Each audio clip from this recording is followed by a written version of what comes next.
บายดีบัดนี้ก็ถึงเวลาที่เป่าเค้กแล้วอย่าพาลูกเสียบเทียนก่อนเจ้าของวันเกิดเอาโกใจไม่ได้เมืองพอกันไปรอบหัวหยอง Happy birthday to you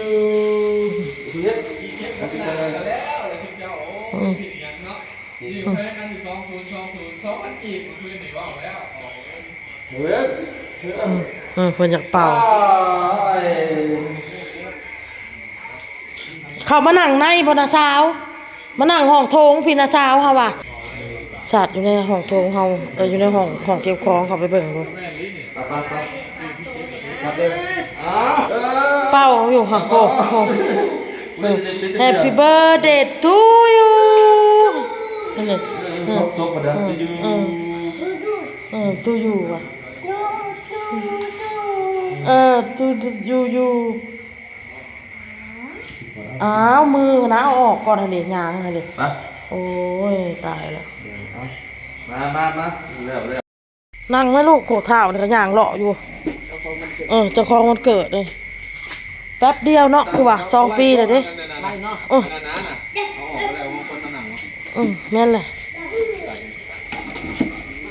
เท่าน้อยมาไอ้หน้าก็มาเด้อพี่น้องเด้อลุงเบิ้ลก็มาลุงเบิ้ลค่ะปามนเพิ่นซื้อข้าวต้มขนมมาให้แน่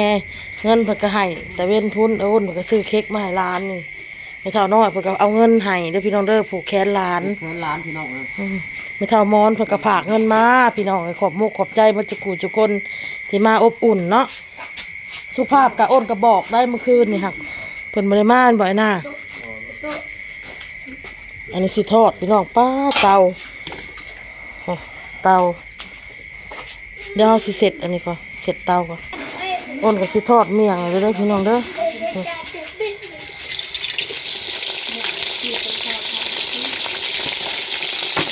ทอดคนละหน่อยเอาทอดร้อยพี่น้องกับแกมต่อไปก็สิต้มอันน่ะไก่ต้มซีดมันเอามาเห็ดยำข้าวผัดก็สิยำอันน่ะตีนไก่ท่านที่อ้นซื้อมาท่านไอ้หน้าเพื่อก็ซื้อเครื่องดอกเครื่องดื่มนี่แหละพี่น้องเลยซุ่มเซลบวกเข้ากันเลาะอยู่มึงรู้นี่บ่มีแอลกอฮอล์งดพี่น้องเพราะว่าเมื่อคืนนี่หันนักดึกมามีลำเรื่องอีกบัดนี้นางเอกลำเรื่องกับอ้นน้อยกับอ้นใหญ่เมื่อคืนนี่ไม่ใช่แอลกอฮอล์ต้มไก่พี่น้องนี่ก็คือต้มซั่วพี่น้องเลยทางนั้นยังสีกอยู่กะสิเห็ดพักบ่งน้ำแน่นี่เด้กะอายุอันเนี้ยพี่น้องเป็นนี่แหละนี่ต้มซั่วกับพักบ่งก็กินเลยทอดลูกชิ้นน้ำเด้ทอดลูกชิ้นน้ำเนาะทอดดอกนี่แล้วเลยฮอทดอกอันนี้แหละครับว่าทอดอันนี้ก็ทอดเครื่องหนึ่งลูกชิ้นก็ทอดเครื่องหนึ่งเฮ้ยฮะเก่งลายอันนี้เขาก็ซื้อมาเขาว่าเห็ดยำแหละผักตาใส่บ่ได้ซื้อแล้วมันหอมป้อมผักบัวมีหอมใหญ่ก็มีแต่ว่าบ่มีวุ้นเส้นวุ้นเส้นมีอยู่น้อยหนึ่งวุ้นเส้นมีอยู่น้อยหนึ่ง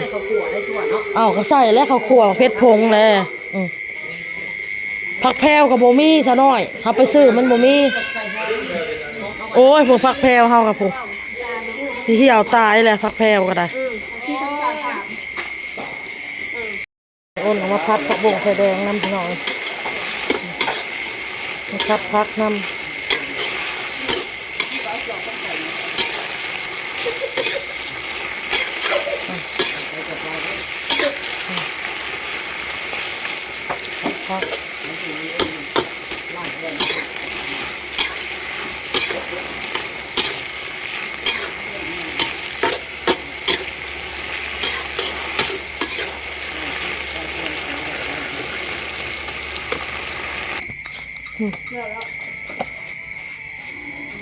ของกินเฮาพี่น้องนำตีนไก่เป็นหมดแล้วลูกชิ้น กับแก้มนาตะเวนลูกชิ้นผัดผักบุ้งข้อไก่ต้มไก่ข้าว เริ่ม ดอก ห้อนนะได้เด็กๆมาแล้วห้อน ฮะ ฮอทดอกแซ่บกว่า มันดอกแซ่บกว่าบ้าง แซ่บกว่าลูกชิ้นลูกชิ้นมีแต่แป้ง สิ่งมันไม่แป้งสิ่งธรรมดา เอาตัวทิ้งเจ้า วันนี้แหละพี่น้องเอ้ยบอเต้ยังเอาโต๊ะเขาไปนอนเด้วยพี่น้องเด้อเดินแล้วออกมาบอเต้น่ะ ที่บอกแป้ง พอถาวันกับเมื่อปากเซ่ โมยูเนี่ยซื้อคันเล่นดูแล้วก็มาแล้ว เรามีแบบเมื่อหันต้องนัดเพราะ อัน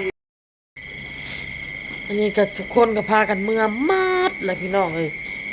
เมื่อตั้งแต่4 ทุ่มบ่10 โมงอะนะพี่น้องเพราะว่าพากันไปกินอยู่เพื่อนพอวันเกิดพอวันมื้อซื่นมื้อก่อนน่ะพากันเมาแล้วก็เจ็บหัวเจ็บหยังเนาะก็เลยมื้อนี้วันเกิดน้องออโต้นี่ก็มีแต่ว่ามาอบอุ่นเล็กๆน้อยๆพี่น้องเอ้ยเมื่อไวนะพากันเมื่อไวโอนกะ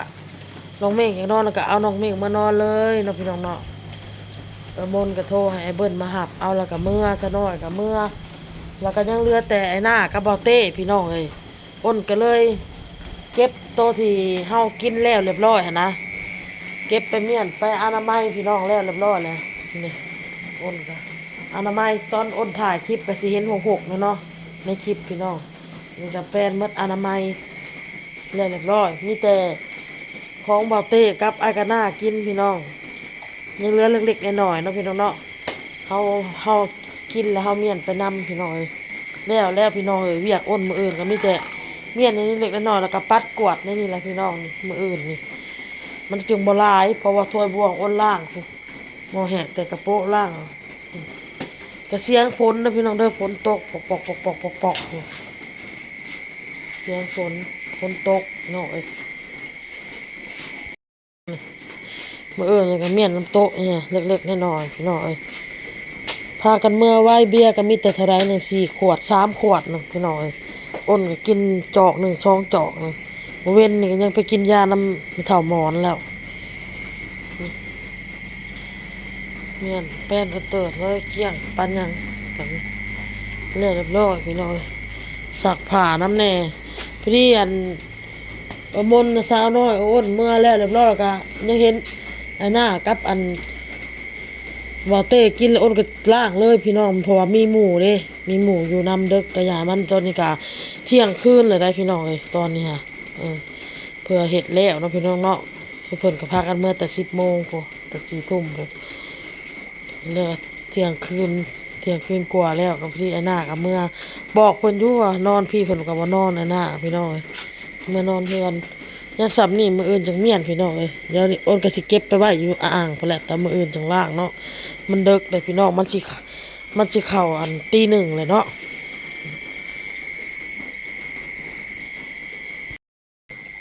เมียนแล้วก็แล้วเพราะว่ามื้ออื่นอ้นก็ว่ามี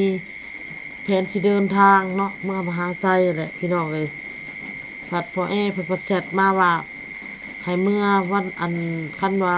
อยากเมื่อรถบ่ได้จ้างน่ะแม่นเมื่อรถเมื่อน้ำอ้ายเพิ่นอยู่สวรรค์น่ะสิเอารถใหญ่เมื่อเพิ่นว่ามีแต่เตรียมเครื่องเตรียมของไว้แม่นตอนแรงวันที่31เนาะอ้นพอจากเมื่อก่อนพี่น้องเมื่อสวยเวียกสวยงานเพิ่นนี่แหละเบิ่งก่อนพี่น้องเอ้ยเพราะว่า1มากก็บ่อยากให้น้องบอลน่ะค่ะโรงเรียนยังอยากให้น้องบอลน่ะไปเรียนอีกน้องเพิ่นว่าให้เพิ่นเรียนอีกมื้อหนึงก็เลยว่าสิได้เดินทางดีบ่รู้ว่าใดๆเนาะมื้ออื่นพี่น้องก็เลยแบบมันยังอันนั้นอยู่พี่น้องคันในเมื่อมันก็ต้องเมื่อแต่เช้าหั่นนะคันบ่เมื่อแต่เช้ามันสิบ่ทันรถเข้าบ้านเพราะอ้นนั่นต้องได้นั่งรถ2 ต่อจากเซโนไปท่าแขกจากท่าแขกลงจากท่าแขกลัดรถท่าแขก8มหาไซอีกดึกแล้วเด้พี่น้องสิ้นอันตี 1แล้วอ้นก็อยากขอบใจพี่น้องกะซันนี่เนาะพี่น้องเนาะอ้ายน้องเพิ่นก็มาอบอุ่นเนาะขอบใจมัดสุขุสุคนแล้วก็ขอบใจ FC เนาะพี่น้องเนาะที่เพิ่นฝากเงินมาโอนเงินมาให้1,000 บาทเด้อพี่น้องเด้อเพิ่นน่ะเป็นคนไทยพี่น้องเอ้ยอ้นก็สิเอิ้นว่าเอื้อยเนาะพี่น้องเนาะเอื้อยแต่ว่าสิบ่ได้เอ้ยนามเอ้ยชื่อเอ้ยเสียงเพิ่น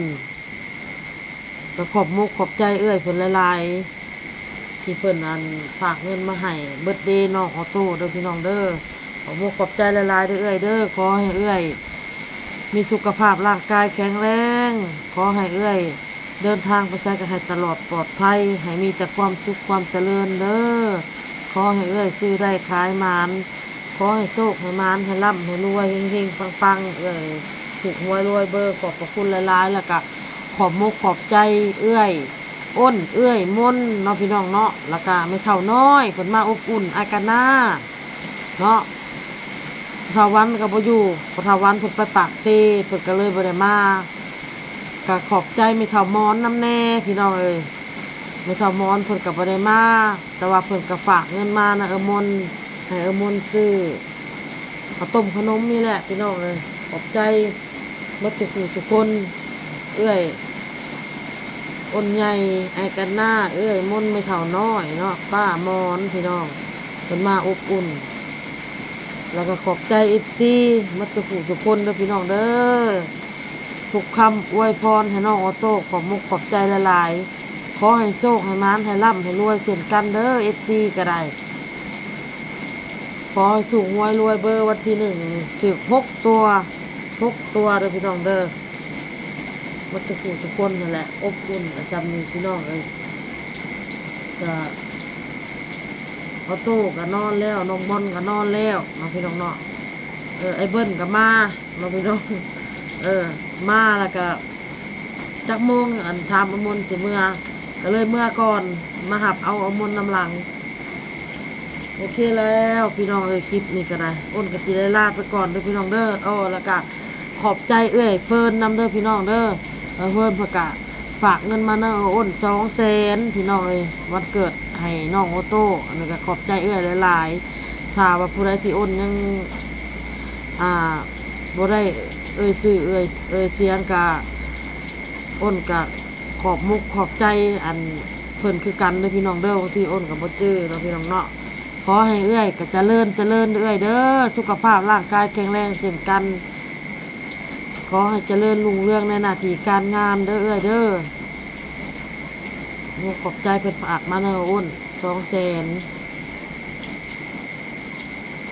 อ้นก็สิเข้าไปนอนแล้วพี่น้องมันดึกเลยมีแต่ว่า